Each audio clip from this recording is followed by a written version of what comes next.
اب غصہ کسی کو آتا ہے تو وہ کہتا ہے یار میں کروں کیا؟ تو نبی پاک صلی اللہ تعالی علیہ وسلم نے وہ طریقہ بھی ہمیں ارشاد فرمایا۔ حضور علیہ السلام نے ایک شخص کو دیکھا کہ وہ شدید غصے میں تھے، ان کی ناک پھول رہی تھی۔ اللہ کے محبوب صلی اللہ علیہ وسلم فرماتے ہیں کہ میں ایک ایسا کلمہ جانتا ہوں، اگر یہ شخص وہ کلمہ پڑھے تو اس کا یہ مسئلہ حل ہو سکتا ہے، غصہ کنٹرول میں آ سکتا ہے۔ یا رسول اللہ وہ کلمہ کیا ہے؟ تو حضور نے فرمایا اعوذ باللہ من الشیطان الرجیم۔ اس کو پڑھے گا تو غصہ کنٹرول میں رہے گا۔ غصہ شیطان کی طرف سے ہوتا ہے، تو جب یہ اعوذ باللہ پڑھے گا تو شیطان اس سے دور ہوگا تو غصہ بھی دور ہو جائے گا۔ پھر میرے نبی پاک صلی اللہ تعالی علیہ وسلم نے ایک دوسرا حل بھی ارشاد فرمایا جب تمہیں غصہ آ جائے تو خاموش ہو جاؤ۔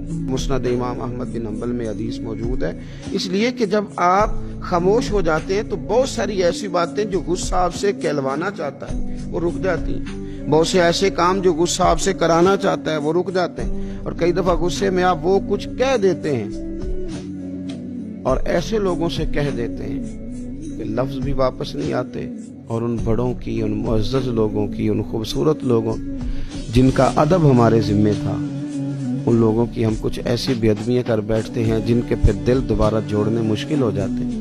غصہ آنے پہ خاموشی اختیار کی جائے، اپنے آپ کو سنبھالا جائے، ان جملوں کو کنٹرول میں کر لیا جائے کہ جو اگر اپنی زبان سے نکلیں گے تو سامنے والے کے دل کو، اس کی روح کو چھلنی کر دیں گے۔